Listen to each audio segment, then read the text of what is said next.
আচ্ছা, পরের পার্টে যেটা দেখো সেটা হচ্ছে আনবাউন্ডেডনেসের পরে যেটা করবো সেটা হচ্ছে কনভার্জেন্স সিকোয়েন্স।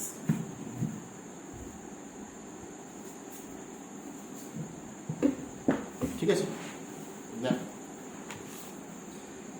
ডেফিনিশন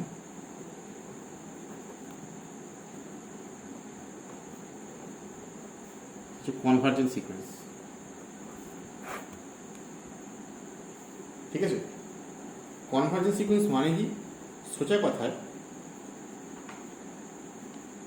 মানে আমি খুব সহজ করে বলি, একটা সিকোয়েন্স থাকে, প্রত্যেকটা সিকোয়েন্সে তো এরকম এনের টার্ম আছে।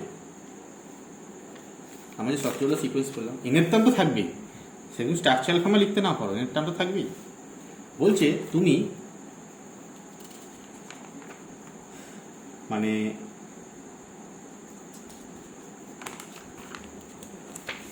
একটা সিকোয়েন্সে এনের টার্ম তোমার কাছে আছে, এক্সেন তোমার কাছে হাতে আছে, শুধু এক্সেনটা এনের টার্মটা বলছি, হোল সিকোয়েন্স বলছি না। এবার কি হচ্ছে, এনের টার্মের তুমি লিমিট নিচ্ছ এন টেন্স টু ইনফিনিটিতে, ওই এনের যে ভ্যালু এনের টার্ম সেইটাকে এন টেন্স টু ইনফিনিটি, মানে এনটাকে বাড়ালে দেখতে চাইছো যে এক্সেনটা কার দিকে যাচ্ছে, তার মানে কি এন টেন্স টু ইনফিনিটি এক্সেনের লিমিট নিচ্ছ। ঠিক আছে, লিমিট নিয়ে যদি ফাইনাইট কিছু পাও, ফাইনাইট ফাইনাইট রিয়েল যদি কিছু পাও, ঠিক আছে, তুমি লিমিটটা নিয়ে দেখলে একটা ফাইনাইট রিয়েল ভ্যালু পাচ্ছ। ঠিক আছে, যদি লিমিট নিয়ে কোনো ফাইনাইট রিয়েল ভ্যালু পেয়ে থাকো এরকম ভাবে, তখন আমি বলবো এই যে সিকোয়েন্সটা পাচ্ছি, যে করসপন্ডিং সিকোয়েন্স এক্সটেনটা, এইটাকে বলবো কনভার্জেন্ট। ঠিক আছে, মানে এনের টার্মের লিমিট যদি ফাইনাইট হয় তাহলে বলবো সিকোয়েন্সটা কনভার্জেন্ট, আর সিকোয়েন্সের লিমিট আর এই যে ফাইনাইট রিয়েল ভ্যালু, ধরো আলফা পেলে সাপোজ, আর এই আলফাটাকে বলবো আলফা, এটা বলছে লিমিট অফ দ্য সিকোয়েন্স।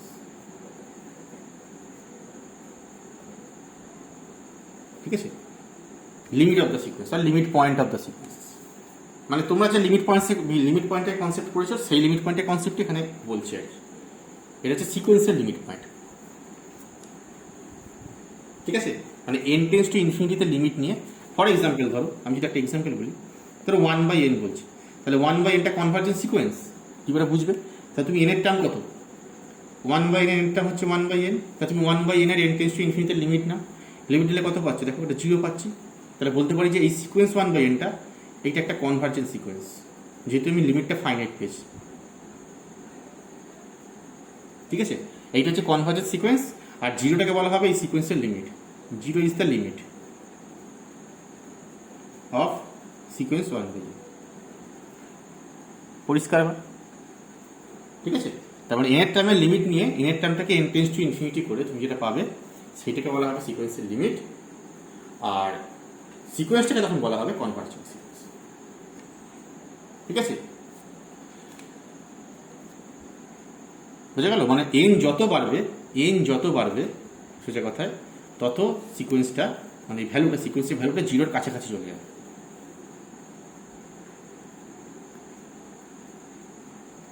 ঠিক আছে, তুমি যদি এরকম নাও 1 + 1/n নাও, এই সিকোয়েন্সটা এক্সেন থাকে তোমার, তাহলে এই সিকোয়েন্সের লিমিট পয়েন্ট হচ্ছে 1, লিমিট হচ্ছে 1, কারণ তুমি যদি লিমিট নাও, limit N tends to infinity, এটা 1 হবে।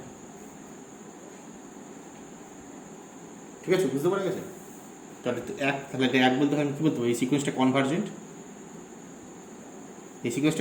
আর সিকোয়েন্সের লিমিট হচ্ছে 1। ওকে, বেশ, তো কি বলবো যে এই সিকোয়েন্স, আচ্ছা এবার এইটাকেই, এই যে ব্যাপারটা, এটাকেই আমরা মানে ওই লিমিটের ডেফিনেশন দিয়ে লিখবো। লিমিটের ডেফিনেশন কি ছিল? তাহলে লিমিটের ডেফিনেশন, আমি যদি লিমিটের ডেফিনেশনে লিখি যে আলফাটা হচ্ছে এই এক্সটেন্স সেটের লিমিট পয়েন্ট, তার মানে কি, তুমি যদি আলফাকে ঘিরে একটা নেবারহুড নাও, মানে এন অফ এপসিলন আলফা, তার সঙ্গে ইন্টারসেকশন এই এক্সটেন্স সিকোয়েন্স করো, এটা নট ইকুয়াল টু 5 হবে। একটা ডেফিনেশন ছিল লিমিট পয়েন্টের ডেফিনেশন, আলফাটা লিমিট পয়েন্ট, তাহলে আলফাকে ঘিরে একটা এপসিলন নেবারহুড নিচ্ছ, তাহলে আলফাকে ঘিরে যদি এক্সেল নেবারহুড নাও, আলফা নেবারহুড নাও, এপসিলন নেবারহুড, তার সঙ্গে যদি এপসিলন সেটটা মানে সিকোয়েন্সটা ইন্টারসেকশন করে, সিকোয়েন্স হচ্ছে সেটটা, পুরো সিকোয়েন্সটাকে, তাহলে নট ইকুয়াল টু 5 হবে, তার মানে কেউ না কেউ থাকবে। ঠিক আছে, এইটাকে কি করে লেখা হয় দেখো, মানে ব্যাপারটা হচ্ছে এরকম, ধরো তোমার এই যে ফাইনের ভেতরে এইটা আলফা, ঠিক আছে, ধরো এইটা x1, এইটা x2, এইটা x3, এইভাবে যত আলফার কাছে যাবে না তত ডেন্সিটিটা এরকম বাড়তে থাকবে। ব্যাপারটা হচ্ছে এরকম, যত আলফার কাছে যাবে ডেন্সিটিটা বাড়তে থাকবে। তার মানে আমি কি বলতে পারবো, তো ধরো এরকম বলতে পারি। এবার কি করছি, আমি ধরো আলফাকে কি একটা এপসিলন নেবারহুড নিচ্ছি, এইরকম, এইটা হচ্ছে আলফা প্লাস এপসিলন, এই আলফা মাইনাস এপসিলন, এইটা হচ্ছে আলফা প্লাস এপসিলন, এরকম একটা নেবারহুড নিচ্ছি। নিলে কি হবে দেখো, বলতে পারো তুমি, দেখো তাহলে দেখো এইভাবে x1 x2 করে যদি তুমি পরপর যাও, একটা সময়ের পর এ ধরো একটা সময়ের পর তো এর ভেতরে ঢুকে পড়বে, একটা সময়ের পর এক্স সামথিং কিছু একটা ভেতরে ঢুকে পড়বে। ধরো তুমি এক্স সাপোজ 500, এক্স 500-র পর থেকে দেখবে তুমি ভেতরে ঢুকে পড়লো, তাই না? এরকম কিছু ঘটবে যদি ব্যাপারটা এরকম থাকে, কারণ যত বাড়বে ব্যাপারটা এরকমই ঘটে, অ্যাকচুয়াল যে ছবিটা এঁকেছি এরকমই ঘটে, কিন্তু যত তুমি আলফার কাছেই যাবে এন টেন্স টু বাড়বে, এন টেন্স টু ইনফিনিটি হবে, যত এনটা বাড়াতে থাকবে ততটা আলফার কাছে যাবে। তাহলে বলতে পারি যে একটা সার্টেন সময়ের পর ওই x1 x2 বা xn একটা সার্টেন সময়ের পর xnটা এই নেবারহুডের ভেতরে ঢুকে পড়বে। আমি ধরে নিচ্ছি 500-র পর থেকে ভেতরে ঢুকে পড়েছে, যে 501 502 সবাই এই নেবারহুডের ভেতরে আছে। তাহলে আমি কি বলতে পারি যে এই আলফা মাইনাস এপসিলন আর আলফা প্লাস এপসিলন এর মাঝে এক্স এনগুলো আছে, কোন এনগুলো, যে এনগুলো 500-র পর থেকে, যে এনগুলো গ্রেটার দ্যান ইকুয়াল টু ধরো 500 বলতে পারি। তাহলে এইটা হচ্ছে আমার ডেফিনেশন লিমিট পয়েন্টের, আমি এইটাই লিখবো। এরকম একটা 500 পাবো, 500 বা 1000 ডিপেন্ড করছে এটা কত পাচ্ছি, সেটা সিকোয়েন্সের উপর ডিপেন্ড করছে, তুমি কোন সিকোয়েন্স নিয়ে কাজ করছো। যে 500-র পর থেকে সবাই এই নেবারহুডটার ভেতরে আছে, ঠিক আছে। তার ডেফিনেশন কি হবে, এটাকে আর অন্যভাবে কি লেখা যায় যে xn মাইনাস আলফা তার mod less than epsilon for all N greater equal two 500, মানে 500-র পর থেকে সবাই নেবারহুডের ভেতরে আছে, ঠিক আছে। এইটাকে এই কন্ডিশনটা হোল্ড করলে তাহলে বলবো যে আলফাটা লিমিট পয়েন্ট আর xnটা আলফায় কনভার্জ। এইটা হচ্ছে আমার অ্যাকচুয়াল ডেফিনেশন। আমরা এই ডেফিনেশন নিয়ে কিন্তু অঙ্ক করব, এই ডেফিনেশন নিয়ে কাজ করব।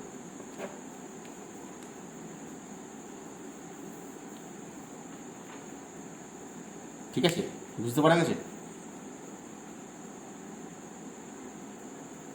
ঠিক আছে, তাহলে কি লিখতে পারবো ডেফিনেশন, তো এটাই লিখবো ডেফিনেশন, ঠিক যেটা বললাম এটাই লিখবো, যে একটা সিকোয়েন্সে কনভার্জেন্ট বলবো, আলফা পয়েন্টে কনভার্জেন্ট যদি এই কন্ডিশনটা হোল্ড করে। এবারে এইটাকে আমি 500 না ধরে আমাদের একটা কোনো একটা ন্যাচারাল নাম্বার, যে দেয়া এক্সিস্ট একটা ন্যাচারাল নাম্বার পাবো। এখানে পার্টিকুলার এটার জন্য আমি এক্সাম্পল নিলাম 500, বা তোমার যেমন অঙ্ক হবে তেমন ন্যাচারাল নাম্বার পাবে এনটা, ঠিক আছে। তাহলে কি বলতে পারবো যে এই সিকোয়েন্স xn, এগুলো কিন্তু মুখস্থ রাখবে একদম, কনভার্জ সিকোয়েন্সের কন্ডিশন এগুলো পুরো একদম থিওরেমের মধ্যে, এখানে থিওরেম পড়বো প্রচুর, এখানে প্রচুর থিওরেম আছে, এই থিওরেমগুলোর মধ্যে কিন্তু আমার হাতে কখনো ধরো কনভার্জেন্স সিকোয়েন্স হাতে আছে, তাহলে তারা আমি এই কন্ডিশনটা অ্যাপ্লাই করতে পারবো, এই ডেফিনেশনগুলি আমি অ্যাপ্লাই করে থিওরেমগুলো প্রমাণ করবো। তো ডেফিনেশন ভুললে চলবে না, ঠিক আছে। ইজ সেড টু বি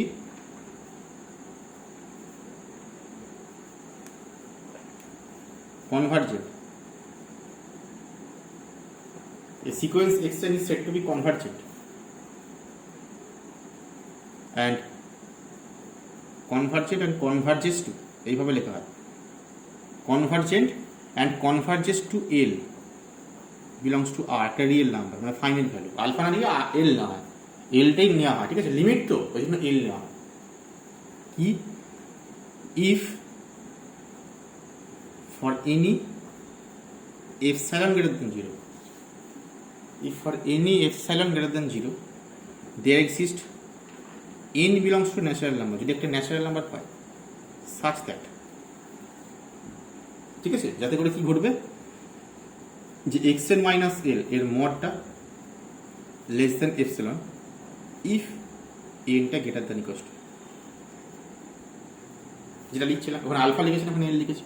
এবার nটা ওখানে 500 ছিল, এটা আমি একটা আরবিট্রারি নাম্বার নিয়েছি, ঠিক আছে, জানি না কোন অঙ্কতে কেমন হবে, আমি একটা থিওরি লিখছি ওই জন্য এটা n নিয়েছি, ঠিক আছে। তার মানে তোমার হাতে যখন কনভার্জেন্স সিকোয়েন্স থাকবে, আমার এইটা কন্ডিশন যে xn একটা convergence sequence converges to l, তাহলে এইটা হাতে থাকবে। আমার থিওরেমে যখন অ্যাপ্লাই হবে তখন কিন্তু আমি এইটা ডেফিনেশনটা অ্যাপ্লাই করতে পারবো, এটা মুখস্থ রাখবে যে for any xn greater than 0 এক ন্যাচারাল নাম্বার পাবো যাতে করে X N minus N less than epsilon হবে if N greater equal to N. এটা মুখস্থ রাখবে একদম ভালো করে, ঠিক আছে। একইভাবে বাউন্ডেডের কন্ডিশন কি, এইটা বাউন্ডেডের কন্ডিশন, এটা মুখস্থ রাখবে। হাতে যখন কখনো থিওরেমের মধ্যে বাউন্ডেডনেস অ্যাপ্লাই হবে তখন আমি এইটা অ্যাপ্লাই করতে পারবো, ঠিক আছে। এইগুলো হচ্ছে ব্যাপার, এগুলো মাথায় রেখে কাজ করবে, ঠিক আছে। এটাকে আরো ভেঙে কি লেখা যায়, যেটা লিখলাম ওটাও লিখে দিই, তোমাদের সুবিধা হবে। Or L minus epsilon less than X N less than N plus epsilon for all N greater equal to N, বা if N greater equal to যা লিখবে, ঠিক আছে। এর যে ডেফিনেশন, এবার নোটেশন কি, এই লিমিটেড ডেফিনেশন, কনভার্জেন্স সিকোয়েন্সের ডেফিনেশন যেটা লিখেছিলাম, হিয়ার উই রাইট, আমরা লিখবো সবকটাই ইউজ করা, হ্যাঁ যতগুলো নোটেশন লিখছি সবকটাই মোটামুটি সব বইতে ইউজ করেছি। Here we write is a limit N tends to infinity x N, এইটা হচ্ছে এল, অথবা লিমিট এক্স এন, এইটা এল। এই এন টেন্স টু ইনফিনিটি লেখা হয় না, কারণ সিকোয়েন্স মানেই হচ্ছে তার লিমিট সবসময় এন টেন্স টু ইনফিনিটি হবে, অন্য কোনো লিমিট হবে না, ঠিক আছে। সিকোয়েন্সে যখন তুমি লিমিট পড়ছো সব জায়গাতে এন টেন্স টু ইনফিনিটি, এইটা এল, অথবা এরকম লেখা আছে x N goes to L as an tends to infinity, ঠিক আছে। আমি 3 নম্বরটা বেশি ইউজ করবো, 3 নম্বরটা ইউজ করবো অথবা 1 নম্বরটা ইউজ করবো, ঠিক আছে। যেটা খুশি তোমরা যেটা খুশি ইউজ করতে পারো তোমাদের ব্যাপারে, তবে এই 3টেই নোটেশন, 3টে মানেই হচ্ছে কিন্তু এক্স এর লিমিটটা এল, এক্স এনটা কনভার্জেন্ট আর এক্স এর লিমিটটা হচ্ছে এল, বোঝা গেছে। তাহলে এই হচ্ছে আমার কনভার্জেন্স সিকোয়েন্স, ঠিক আছে। আচ্ছা এবার আসছি দেখো পরের ডেফিনেশন,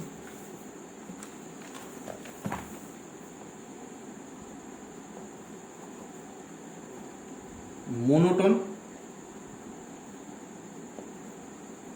ইনক্রিজিং, ভালো করে বুঝবে এগুলো।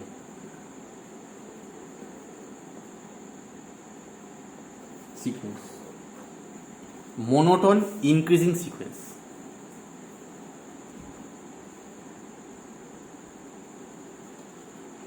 মোনোটোন ইনক্রিজিং মানে হচ্ছে একটা সিকোয়েন্সকে মোনোটোন ইনক্রিজিং বলবো। আচ্ছা তাহলে এটা পরের আগে বলো তো, এই যে কনভার্জেন্ট করলাম, এখানে তো 8খানা এক্সাম্পল দিয়েছি, এর মধ্যে কারা কারা কনভার্জেন্ট, কারা কারা কনভার্জেন্ট এখানে, মানে এন এর তার লিমিট নিলে ফাইনাইট পাবো। প্রথমে একটা কনভার্জেন্ট, যদি N tends to infinity limit নিই ফাইনাইট কিছু পাবে, দেখো এন তো বাড়ছে তাহলে পাবে না, তাই তো। মানে আমি এরকম বলছি আর কি, তুমি যদি এরকম লিমিট নাও যে limit N tends to infinity N square plus 1, এটা কত হবে, ইনফিনিটি হয়ে যাবে, মানে ফাইনাইট নয় এটা, তাই তো। তাহলে কনভার্জেন্ট নয়, ঠিক আছে। কনভার্জেন্ট না হলে কি হবে সেটা পরে আসছে,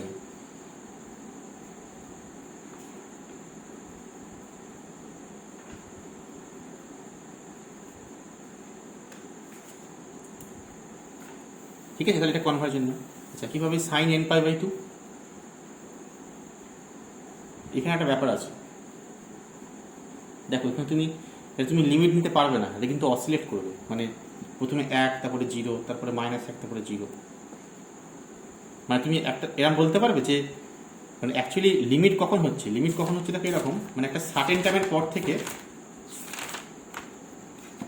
মানে এমন একটা ভ্যালু, এমন একটা পয়েন্ট যেখানে যে নেবারহুডে ইনফাইনাইটলি মেনি পয়েন্ট আছে, যে পয়েন্টের নেবারহুডে সিকোয়েন্সের ইনফাইনাইটলি মেনি মেম্বার আছে, তবে সেটা লিমিট পয়েন্ট হয়, আমরা তাই জানি।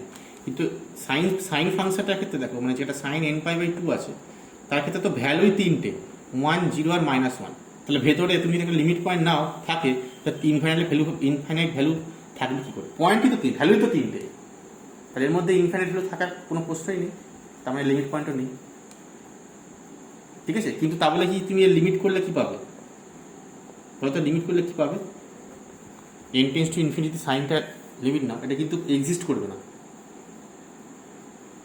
কারণ এটা সাইন ফাংশন অসিলেটরি ফাংশন, তাই এটাকে বলতে পারি এর লিমিট কিন্তু ডাজ নট এক্সিস্ট, ঠিক আছে। লিমিট কিন্তু দু রকমের পড়বো, একটা হচ্ছে ডাজ নট এক্সিস্ট, মানে N tends to infinity extend করে তুমি ডাজ নট এক্সিস্ট হতে পারে, আর অথবা ইনফিনিটি হতে পারে, দুটো কিন্তু এক জিনিস নয়, হ্যাঁ এইসব কিন্তু আবার জানি না কেমন পড়ে এসছো ক্লাস 12-এ, আশা করি এগুলো 12-এ পড়ার কথা, এগুলো 12-এরই জিনিস। মানে আমি বলতে চাইছি limit n tends to infinity xn এইটা ইনফিনিটি, আর limit n tends to infinity xn এটা ডাজ নট এক্সিস্ট, এক্সিস্টই করছে না। এই দুটো কথা কিন্তু আলাদা পুরোপুরি, ঠিক আছে? এই দুটো কথাই কিন্তু আলাদা একদম, একটা ডাজ নট এক্সিস্ট আর একটা হচ্ছে তোমার ইনফিনিটি, ঠিক আছে? দুটোর মানে কিন্তু পুরোপুরি আলাদা, এক নয়। তা আমি এখানে কিন্তু ইনফিনিটি নিয়েছি, তো এটা ইনফিনিটি, একটা ইনফিনিটি হচ্ছে, একটা ডাজ নট এক্সিস্ট হচ্ছে। তো আমি এখানে বলছি সাইন ফাংশনের ক্ষেত্রে কিন্তু ডাজ নট এক্সিস্ট, এই লিমিটটা ডাজ নট এক্সিস্ট। কিন্তু তুমি যখন n স্কোয়ার প্লাস ওয়ানটা করছো, মানে প্রথম এক্সাম্পলটা করছো n স্কোয়ার প্লাস ওয়ান, তখন কিন্তু তারা ইনফিনিটি, ঠিক আছে? তখন ব্যাপার কিন্তু আলাদা। তাহলে বলতে পারি দুটোই কনভার্জেন্ট নয়। আসছি কিন্তু ডেফিনেশন আসবে, কিন্তু ব্যাপার দুটো লিমিটটা কিন্তু আলাদা, এটা কনভার্জেন্ট নয়। বেশ, আর এইটা এই তো বেড়ে যাচ্ছে, এও কনভার্জেন্ট নয়। এইটা দেখো, তাকে এখানে n+1/n লিমিট নিয়ে কত পেয়েছিলাম? 1 পেয়েছিলাম, আমি বলেছিলাম। তুমি যদি এনের টাইমের লিমিট নাও, মানে limit n tends to infinity n+1/n কত পাবো? Limit n tends to infinity n+1/n করলে এটা 1 পাবে, তাই তো? তুমি তো দেখলাম, তাহলে 1 পাবে মানে বলতে কি একে কনভার্সন, তাহলে এই 4 নম্বরটা কনভার্সন, ঠিক আছে? তাহলে এই সিকোয়েন্সের লিমিট পয়েন্ট হচ্ছে 1, এই সিকোয়েন্সটা কনভার্জেন্ট, কারণ তুমি এইটা ভ্যালুটা ফাইনাইট পাচ্ছ। সোজা কথা, এর টাইমের লিমিট নেবে, যা পাবে সেটাই লিমিট, ওটাই অ্যান্সার, ঠিক আছে? 5 নম্বরটা কনভার্জেন্ট, 5 নম্বরটা বাউন্ডেডই নয়, ঠিক আছে? 5 নম্বরটা দেখো বাড়ছে, অড টার্মটা দেখো ইভেন্ট টার্মটা দেখো বাড়ছে, মানে ইভেন্ট পজিশনটা 2 স্কোয়ার, 4 স্কোয়ার, 6 স্কোয়ার, তা যত বাড়বে তো ইনফিনিটি দিকে চলে যাবে, তাই না? তাই এটা নট কনভার্জেন্ট। আচ্ছা 1/nটা, 1/nটা তো 0 হয়, এই মাত্রই দেখলাম এইখানে এক্সাম্পল, ঠিক আছে? তাই হচ্ছে কনভার্জেন্সি, এটা কনভার্জেন্ট। আচ্ছা দেখো, এটা সবাই এক আছে, ঠিক আছে? সবাই এক আছে মানে, সবাই এক আছে মানে কি বলতে পারি যে এখানে যেটা হচ্ছে দেখো, এটা কিন্তু কনস্ট্যান্ট, একে বলা কনস্ট্যান্ট সিকোয়েন্স। এক্ষেত্রে কি হচ্ছে দেখো, এক্ষেত্রে বলছিলাম আলফা পয়েন্টটা কত, এখানে আলফা পয়েন্টটা কিন্তু 1, মানে সবই তো এক। তাহলে এই 500 পর থেকে ব্যাপারটা ঘটছে না, এটা সব মানে ফর অল এক্সেন কিন্তু ভেতরে ঢুকে আছে। মানে আমি এখানে বলতে পারি যেহেতু সবাই এক, তাহলে আমি ব্যাপারটা এরকম বলতে পারি যে alpha minus epsilon less than XN less than alpha plus epsilon, এটা for all N belongs to natural number, সবার জন্যই এটা ভেতরে ঢুকে আছে, কারণ সবাই তো 1, x1টাও এক, x2টাও এক, x3টাও এক, তাহলে সবাই ঢুকে পড়ছে মধ্যে, সবাই ঢুকে পড়ছে। তো সবাই ঢুকে পড়ছে, এটা লিমিট পয়েন্ট, তো সেক্ষেত্রে কিন্তু এটা কনভার্সেন্ট, কনস্ট্যান্ট সিকোয়েন্স কিন্তু কনভার্সেন্ট, ঠিক আছে? 500 পর থেকে হচ্ছে, এটা 1-এর পর থেকেও হতে পারে, এরকম না যে এক, বা এটা এটা কিন্তু প্রথম থেকে সবাই ঢুকে পড়তে পারে, এরকম হতেই পারে যে 1 থেকে সবাই কিন্তু এর নেবারহুডের মধ্যে আছে, এরকম কেস হতে পারে। সেটা কনস্ট্যান্ট সিকোয়েন্সের ক্ষেত্রে জেনারেলি হয়, ঠিক আছে? যে alpha minus epsilon less than XN less than alpha plus epsilon, for all x গুলো ইনভার্সনের জন্য এটা ভেতরে থাকবে। তাহলে সবাই 1, তাহলে কি বলতে পারি সবাই 1 মানে কি? তুমি যদি 1-এর গিয়ে নেবাউট নাও, এটা 1 মাইনাস এপসিলন, এটা 1 প্লাস এপসিলন, তাহলে এর মাঝে 1 আছে।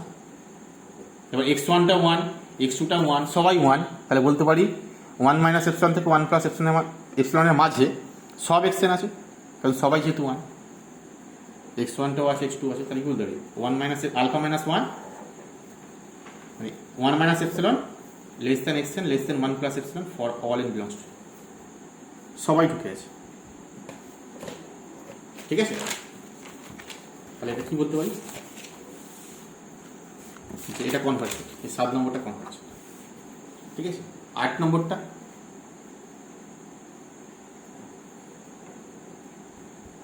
8 নম্বরটা হবে না, কারণ হবে না কেন দেখো, কারণ এটা একবার 0 একবার 1, মানে আলফার কাছে তুমি যদি নেম আউট করো একটা, এখানে এখানে ব্যাপারটা কেমন ছবিতে আঁকলে, এই ধরো 1 আছে, এই ধরো 0 আছে, তা তুমি যদি 1কে ঘিরে এই নেবারটা কনসিডার করো, তাহলে এর মধ্যে শুধু 1 ছাড়া আর কেউ নেই। ঠিক আছে, বোঝা গেল? মানে আমি বলতে চাইছি n টেন্স টু ইনফিনিটি, মানে n এর পর থেকে সবাইকে থাকতে হবে, ভালো করে ভাবো। মানে এই ঘটনাটা ঘটছে কি, যে 1 minus epsilon less than xn less than 1 plus epsilon, তাই তো?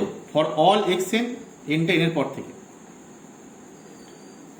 এটা ঘটবে না, কারণ দেখো তুমি যখন ধরো nটা ধরো 500 নিচ্ছ, তুমি এখানে ধরো 1000 নিচ্ছ, তাহলে n 1000টা যখন 1 হবে, n 1001 এটা তো আবার 0 হয়ে যাবে, তাতে এর ভেতরে থাকবে না। তাহলে বলতে পারি n এর পর থেকে সবাই থাকবে না, কারণ n 1000টা 1, 1001টা হচ্ছে আবার 0, n 1002 এটা ধরো আবার 1, 1003 এটা হচ্ছে আবার 0, এরকম হয়ে যাচ্ছে তো ব্যাপারটা। তাই নাকি? তাহলে বলতে পারি যে 1000-এর পর থেকে সবাই এখানে নেই। ঠিক আছে, সবাইকে থাকতে হতে হবে। তাহলে 1000-এর পর থেকে সবাই এখানে নেই, সবাই এখানে নেই মানে কি বলতে পারি, যেটা কনভার্সন নেই। ঠিক আছে, কারণ সবাইকে থাকতে হবে, 1000-এর পর থেকে সবাইকে ভেতরে থাকতে হবে। কিন্তু একটা 0 একটা 1, একটা 0 একটা 1, 0টা তো বাইরে চলে যাবে, তাই না? একবার ভেতরে থাকবে বাইরে চলে যাবে, এরকম হয়ে যাবে। কিন্তু কনস্ট্যান্টের ক্ষেত্রে কি ছিল, সবাই ভেতরে ছিল, সবাই এক, সেই জন্য সবাই ভেতরে আছে, কারণ এটা কনভার্সন। ঠিক আছে, কনসেপ্টে রাখা মানে ভেবে নেবে তুমি যে ন্যাচারাল নাম্বারটা কনসিডার করেছো তার পরের সবাই, মানে যদি 100 করো, 100-এর পর থেকে সব এক্সেনগুলো এই নেবারহুডের ভিতরে থাকবে, সবাইকে থাকতে হবে, তবে কনভার্সন। ঠিক আছে, কিন্তু এখানে থাকবে একটা একগুলো আছে কিন্তু 0টা তো নেই, কারণ তারপরে একবার 0 একবার 1 আসছে, সবাই থাকবে না। ঠিক আছে, হ্যাঁ, এখন তুমি যখন বলতে পারো স্যার আমি যদি নেবারহুডটা এইরকম নিই, এইখান থেকে শুরু করে এতটা নেবারহুড নিয়ে নিই, তাহলে তো সবাই ঢুকে পড়বে, 0 1 সব ঢুকে পড়বে, কিন্তু সেটা তো হবে না। তোমাকে বলছে ফর অল এপসিলনের জন্য হবে। ঠিক আছে, আমি যদি এপসিলনটা হাফ নিই, তাহলে হাফ নিলে তো আমি 1 অব্দি 0 অব্দি যেতে পারবো না, হাফ মানে তোমাকে অর্ধেকটা নিতে হবে, এতটা হাফ, এটাও হাফ এটা হাফ, এদের অতটা, তাই না? এটা হচ্ছে 1 মাইনাস হাফ, এটা হচ্ছে 1 প্লাস হাফ, তাহলে হাফের জন্য তারা ঘটবে না, তাহলে এমন একটা এপসিলনের জন্য ঘটছে না, কারণ হোলে সবার জন্য, সব এপসিলনের জন্য এটা ঘটতে হবে। এই যে বলছি ভেতরে থাকবে, এটা ফর অল এপসিলনের জন্য ঘটতে হবে, তবেই বলবো কনভার্সন। কিন্তু যদি হাফ নাও, হাফের জন্য তারা ঘটবে না।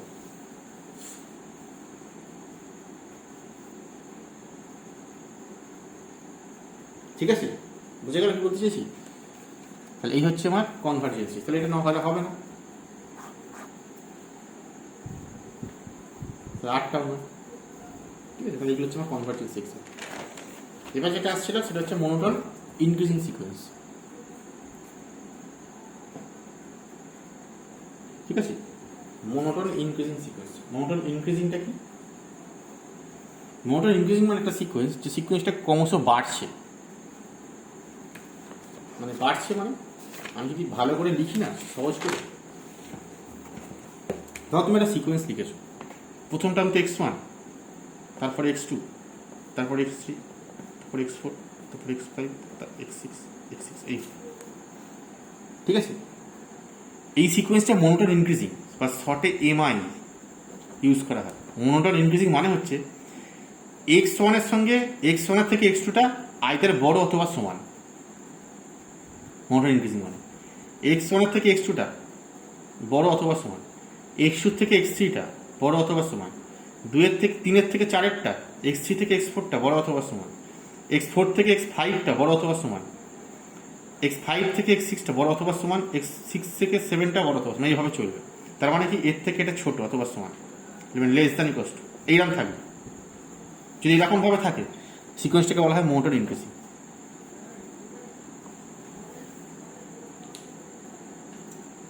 বোঝা গেছে? মানে এর থেকে এ বড়, তার থেকে এ বড়, তার থেকে এ বড়, তার থেকে এ বড়, এইভাবে থাকে। যদি এরকম থাকে তাহলে ইন জেনারেল কি বলতে পারি, যে আগের টার্মটা মানে এক্স এন এর থেকে এক্স এন প্লাস ওয়ানটা কি হবে, বড় হবে, for all N belongs to natural number. এইটা হচ্ছে কন্ডিশন। দেখো এটাকে শর্টে ভাবো, এরকম দাঁড়াচ্ছে।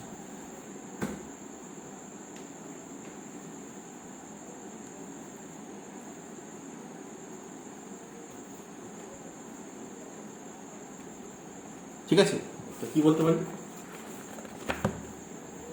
এ sequence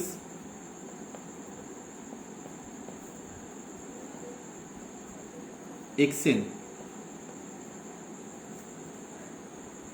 is said to be monotone increasing, ঠিক আছে, মনোটন ইনক্রিজিং অথবা আরেকভাবে বলা যায় মনোটন নন ডিক্রিজিং।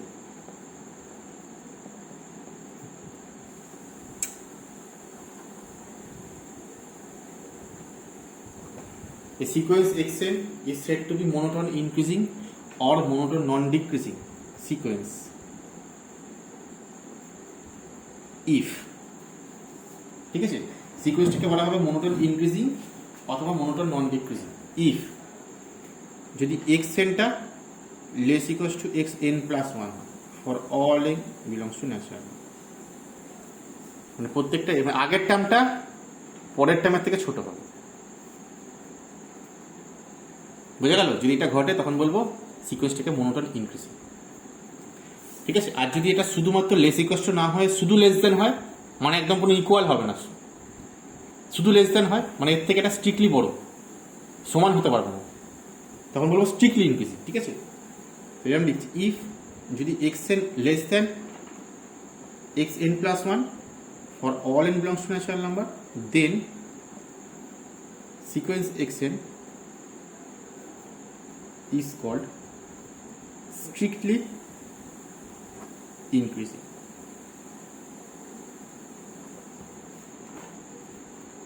বুঝা গেল?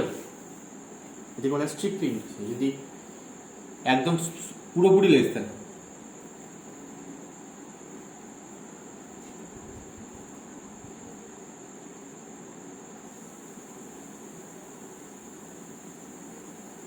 ঠিক আছে, পরের ডেফিনেশন,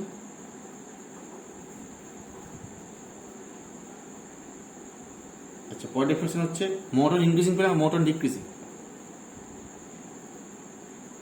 একই জিনিস শুধু সাইনটা ঘুরে যাবে, এটা এক্সেন লেস ইকুয়ালস টু আছে, ওটা গ্রেটার ইকুয়াল টু হয়ে যাবে, ঠিক আছে, তখন ডিক্রিজিং হয়ে যাবে। লেখো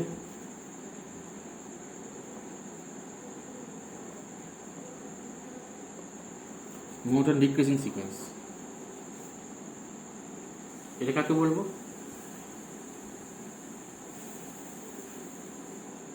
a sequence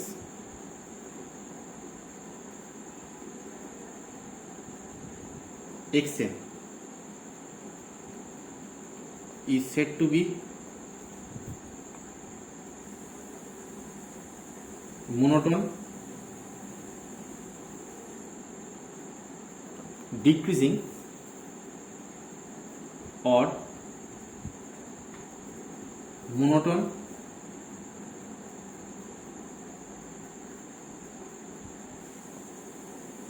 নন ইনক্রিজিং, ঠিক আছে। একইভাবে এখানে বলছিলাম ইনক্রিজিং অর নন ডিক্রিজিং, এখানে decreasing or non increasing if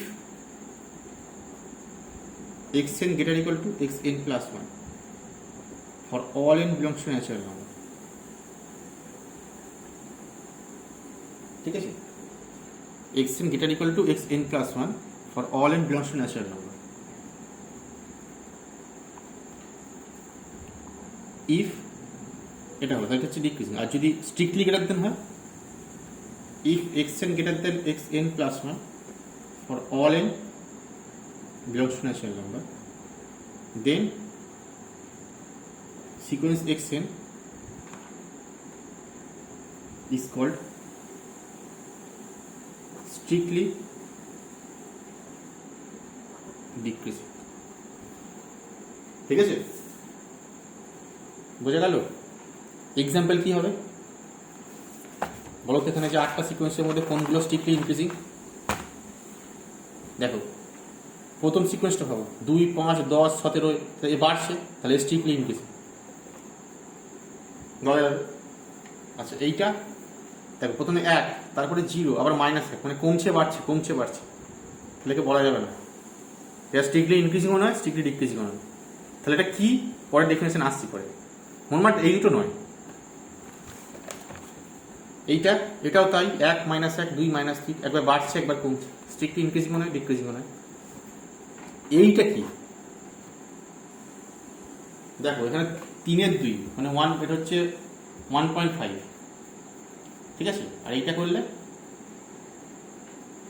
1.33 হবে, এটা তো নাকি, তারপরে এখানে কমছে, মানে 2 থেকে ইনিশিয়ালি 2 ছিল প্রথমে, 2 থেকে কমে কমে তো 1-এ গেছে, এটা তো আমি তো এইমাত্র পেলাম এটা 1 হচ্ছে, আমি কি 2 থেকে কমতে কমতে 1-এ গেছে। মানে তুমি যদি বিয়োগ করে দেখো, এর থেকে এটা ছোট, এর থেকে এটা ছোট, এর থেকে এটা ছোট, এর থেকে এটা ছোট, এবার কিন্তু ছোট হচ্ছে না, সংখ্যাগুলো ছোট এটা, তাহলে বলতে পারি এটা ডিক্রিজিং সিকোয়েন্স, খালি একটা ডিক্রিজিং সিকোয়েন্স, ঠিক আছে। আচ্ছা এইটা দেখো, প্রথমে 1, তারপর 2 স্কোয়ার, আবার দেখো 1-এর 3, আবার 4, আবার 1-এর 5, এটা কমছে আবার বাড়ছে, আবার কমছে আবার বাড়ছে, এরকম হচ্ছে, এর থেকে এটা বড়, আবার এর থেকে এটা ছোট, এরকম হয়ে যাচ্ছে, তো এটা বলা যাবে।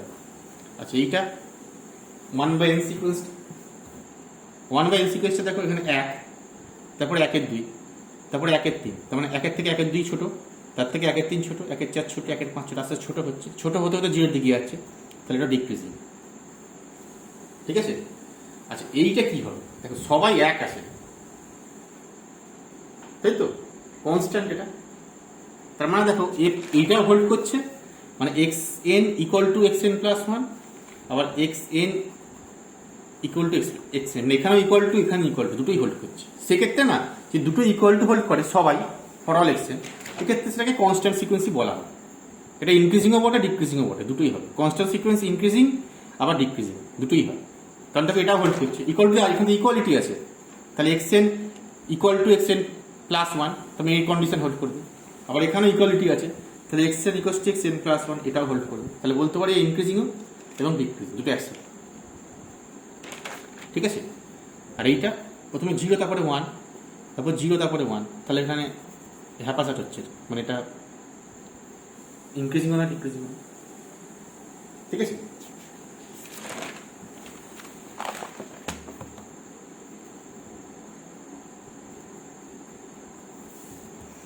পরের ডেফিনেশন,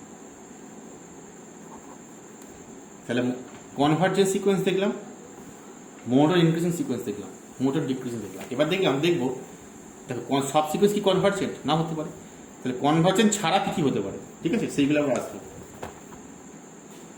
যে সিকোয়েন্সটা কনভার্জেন্ট নয় তাকে আমি কি বলবো, মানে আমি কি বললাম, আমি বললাম এইটা, যে তুমি যখন লিমিট করবে, nth টার্মের লিমিট করবে, এই লিমিট যদি ফাইনাইট রিয়েল হয় তাহলে বলবো সিকোয়েন্সটা কনভার্জেন্ট, বোঝা গেল। এখানে দেখো 3 রকম কেস আমি লিখেছি, ভালো করে লক্ষ্য করবি জায়গাটা, এই জায়গাটা বহু ছেলে মেয়ে গন্ডগোল করে। আমি এখানে 3 রকম কেস লিখেছি, একটা হচ্ছে এই সিকোয়েন্সটার ভ্যালুটা, মানে লিমিটটা ফাইনাইট রিয়েল, এটা একটা কেস, আর একটা লিখেছি সিকোয়েন্সের লিমিটটা ইনফিনিটি, এটা 2 রকম ইনফিনিটি হতে পারে, একটা প্লাস ইনফিনিটি হতে পারে অথবা মাইনাস ইনফিনিটি হতে পারে, দুটোই হতে পারে, ঠিক আছে, কিন্তু মানে এটা ইনফাইনাইট, আইদার প্লাস ইনফিনিটি অথবা মাইনাস ইনফিনিটি, এইটা একটা কেস, অথবা হতে পারে ডাজ নট এক্সিস্ট, এই একটা কেস, 3টে কেস হতে পারে, বোঝা গেছে। যখন ফাইনাইট রিয়েল তখন বলছি কনভার্জেন্ট, ঠিক আছে। যখন প্লাস মাইনাস ইনফিনিটির মধ্যে কোনো একটা হবে, আইদার প্লাস ইনফিনিটি অথবা মাইনাস ইনফিনিটি, তখন বলবো ডাইভার্জেন্ট সিকোয়েন্স, ডাইভার্জেন্ট, যদি লিমিটটা প্লাস ইনফিনিটি অথবা মাইনাস ইনফিনিটি হয়। আর যদি লিমিট ডাজ নট এক্সিস্ট হয় তখন বলবো অসিলেটরি, তখন বলবো অসিলেটরি সিকোয়েন্স,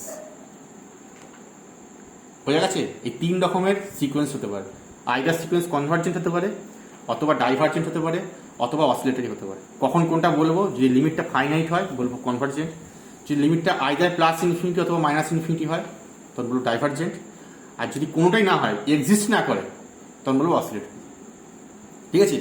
ফর এক্সাম্পল চলে আসো এখানে, এই সাইন nπ/2, দেখো এটা এক্সিস্ট করবে না, তুমি এর লিমিট না, এর লিমিটটা কিন্তু এক্সিস্ট করে না, তাহলে এইটা আমার oscillatory sequence,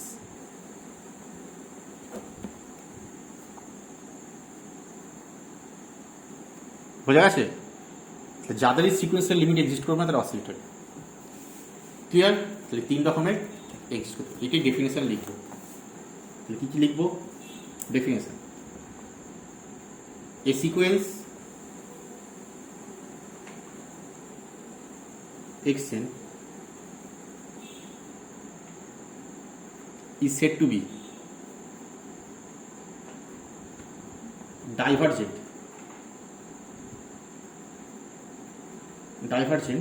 if limit n tends to infinity xn is be plus minus infinity, and we say আমরা বলবো কিভাবে যে sequence xn diverges to plus minus infinity. ওখানে আমি কনভার্জেস বলছিলাম, মানে কনভার্জেস টু xn, মানে কনভার্জেস টু এল এরকম বলছিলাম তো, কনভার্জেস টু এল বলছিলাম। এখানে বলবো diverges to plus minus infinity, either plus অথবা মাইনাস। ঠিক আছে? তাহলে সিকোয়েন্স কীরকম হতে পারে? সিকোয়েন্স কনভার্জেন্ট হতে পারে, ডাইভারজেন্ট হতে পারে। তাহলে সিকোয়েন্স যেটা কনভার্জেন্ট নয়, ডাইভারজেন্ট নয়, সেটাই হচ্ছে অসিলেটরি। দুটোই নয়, কনভার্জেন্ট নয়, ডাইভারজেন্ট নয়, তাহলে অসিলেটরি। তাহলে ডেফিনেশন পরেরটা,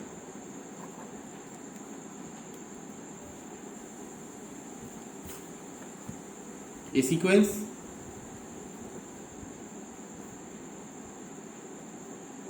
xn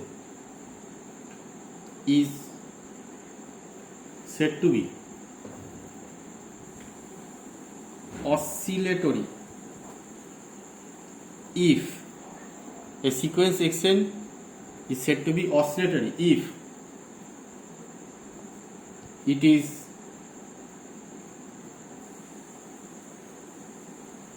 neither convergent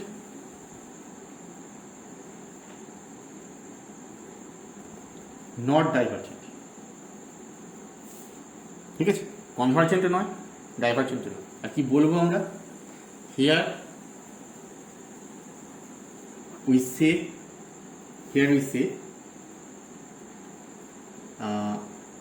sequence xn oscillate, সিকোয়েন্সটা অসিলেট করছে।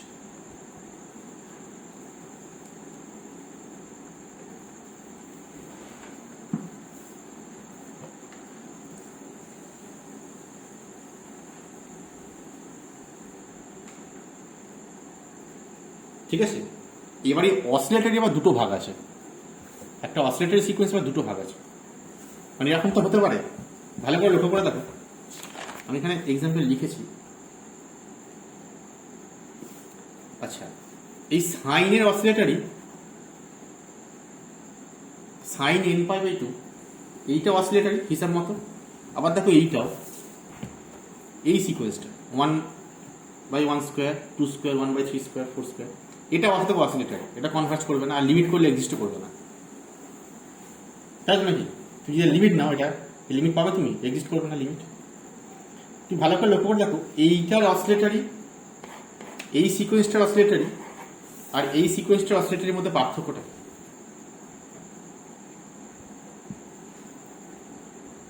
কি পার্থক্য আছে বলতো? যদি এই সিকোয়েন্সটা লক্ষ্য করি, 2 নম্বর সিকোয়েন্সটা আর 5 নম্বর সিকোয়েন্সটা, দুটোর অসিলেটরির মধ্যে পার্থক্য, দুটো কিন্তু অসিলেটরি, কিন্তু দুটোর মধ্যে পার্থক্য কি?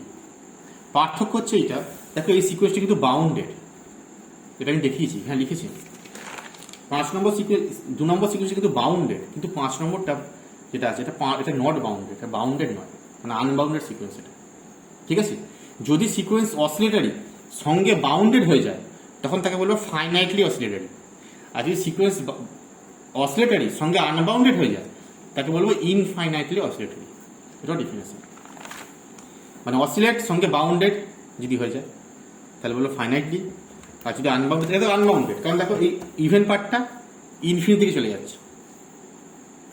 ইভেন পার্টটা তুমি যদি কনসিডার করো, তারপর বাড়তে থাকছে এটা, মানে অসিলেটটা করবে, কিন্তু অসিলেটটা করতে করতে ইনফিনিটি দিকে যাবে। তুমি যত এনটা বাড়বে তত কি হবে? দেখো, তা বাড়তে বাড়তে তো ইনফিনিটি দিকে চলে যাচ্ছে। 6 square, 7 square, 6 square, 8 square, 10 square, 12 square, বাড়তে থাকছে আস্তে আস্তে। তাহলে অসিলেট করছে, কিন্তু আস্তে আস্তে ইনফিনিটি দিকে যাচ্ছে। কিন্তু তুমি একে লক্ষ্য করো, এ অসিলেট করছে, কিন্তু 1 থেকে -1 মধ্যে আছে, তার বাইরে যাবে না।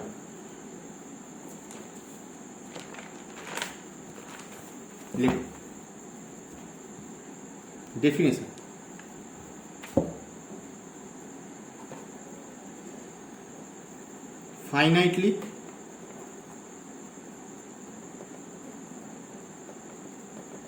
oscillator. Finitely oscillator.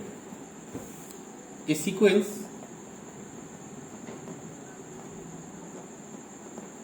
xn is said to be a sequence xn is said to be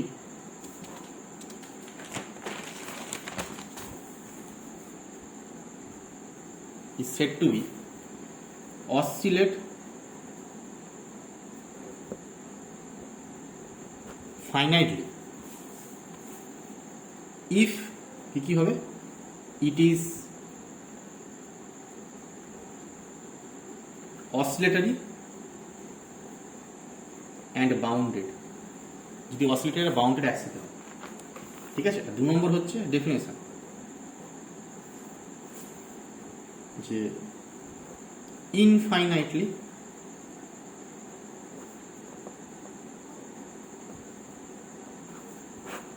oscillator,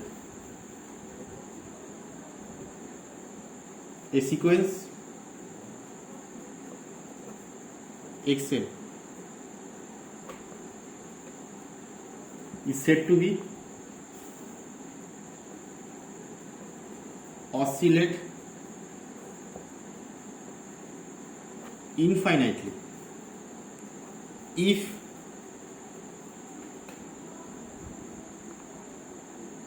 it is oscillatory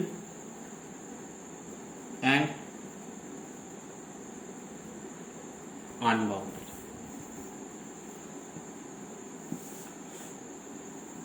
বোঝা গেছে?